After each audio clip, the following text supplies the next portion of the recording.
What's going on, everybody? It's your boy, the uncrowned Otaku. I just got back from the movies and I saw the new Blue Lock episode Nagi movie that just dropped yesterday. And it was interesting. Very interesting because, and spoilers coming up if you haven't seen the movie, go watch the movie, then come back and watch the review. There you go. If you've continued watching and you haven't seen it, what I'm about to say is completely your fault, Rose. So it seemed like what they did was they took all of season one, everything Yoichi did.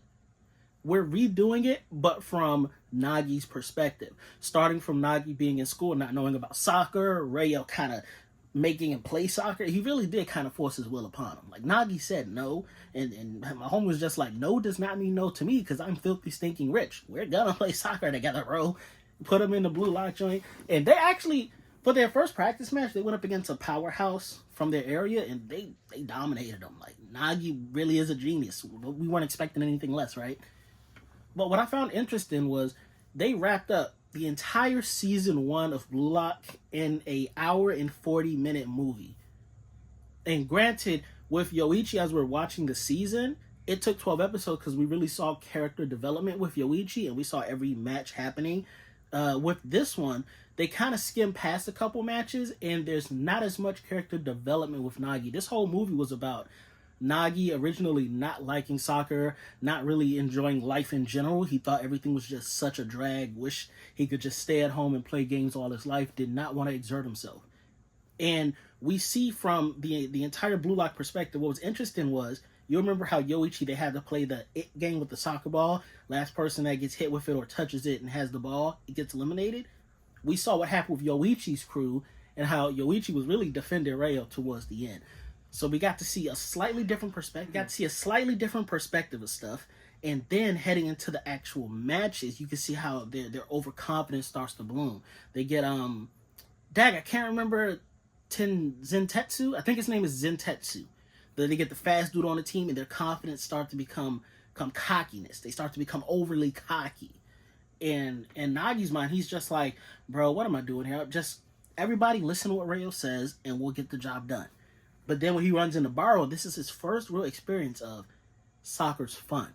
Because Baro challenges Nagi, scores on this man, and forces Nagi to slightly improve to get it back in blood. Because what I picked up in this show is that Nagi does not like people being better than him. Nagi does not like people one-upping him.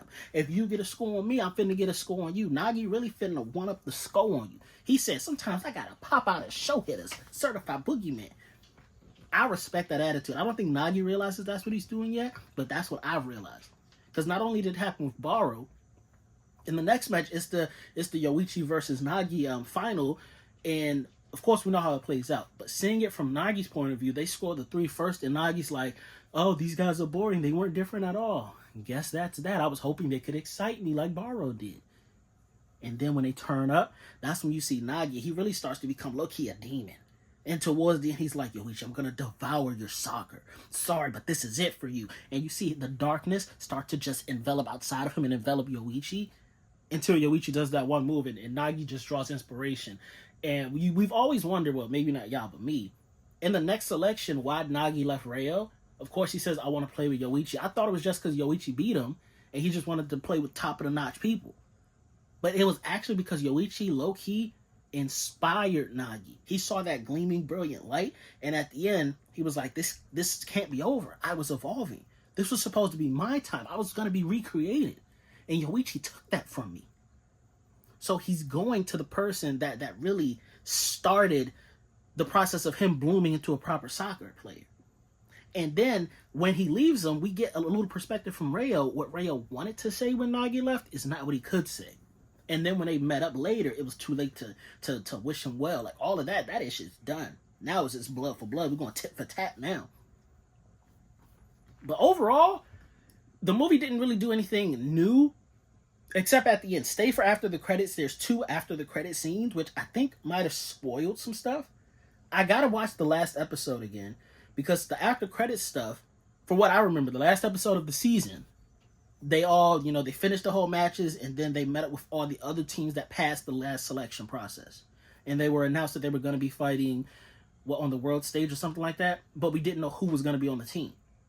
In the movie, they show you who's on the team. It flashes to Nagi walking out of the tunnel onto the field, and you can see all the players on the field with him.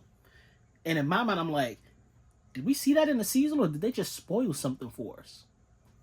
So that's probably the only new thing. Stay for after the credits. But everything else, it's really the same stuff we've seen. All of season 1 from Nagi's perspective. Which really does, I guess he's probably going to get an anime too, because he has a manga. For y'all that don't know, there is a Blue Lock Nagi's saga or whatever, episode Nagi. There's a whole manga just dedicated to Nagi. And I think this movie is jump-starting the anime of that. Because Blue Lock is such a global phenomenon right now. They need to hurry up and pump out season 2, because I need to see that. I didn't read the manga properly. This is one of the few animes where I'm really just trying to watch the anime because it's so good. I did just immediately jump current to the manga, so there's a huge gap. I don't know what's happening. I just jumped into the manga like 2 months ago, so I know what's happening now, but everything in between leading up to this, I don't know how the hell we got all these people. I don't know where the hell these other people came from, but there's a huge gap, so I really need the anime to drop again so it can fill that gap for me. But Blue Lock is so good. This movie, full honest opinion, with it being a recap of season 1, with just a new perspective, we learn a little bit more about Nagi, which I do appreciate. We don't really see Nagi like develop as much as we saw Yoichi develop throughout season 1. We just see Nagi decide like, oh, I really do want to take this seriously. The matches a little quick, so it's more dialogue heavy than actual soccer heavy, if you ask me. I would probably give it, on Instagram right after the movie, I said 7.5 out of 10, but in hindsight, it's like a 7 out of 10. It's not a bad watch. You'll definitely, when you watch, especially if you're a Blue Lock fan, you'll love it. If you're an average anime fan, it's decent. They could have done a couple things better, in my opinion. The matches, we could have had a little more flair to them. They could have gone a little longer. We could have got a little more depth of the matches. Because a lot of with Nagi, we don't really see all of the in-between matches. We just see the Baro match and the Yoichi match. I was hyped that we got to see the tag part in the beginning, but besides those 2 matches, we don't really get to see the other matches. It's just like a little slideshow of them dominating every other match. But also, for the sake of the movie, I guess you can't really show that, or it really is just all of season 1 again. But that I wish we kind of got more soccer. Again, it was just more dialogue. It was really telling a story between Nagi and Ryo, how they promised to stick together throughout the whole thing, and then how Nagi drops him, how that affects their relationship. And then at the end, if you watch the post-credit scene, how they kind of come back together and they're like, nah, we still boys, man. This is our dream. We still gonna make our dream come true regardless. So for me, 7 out of 10.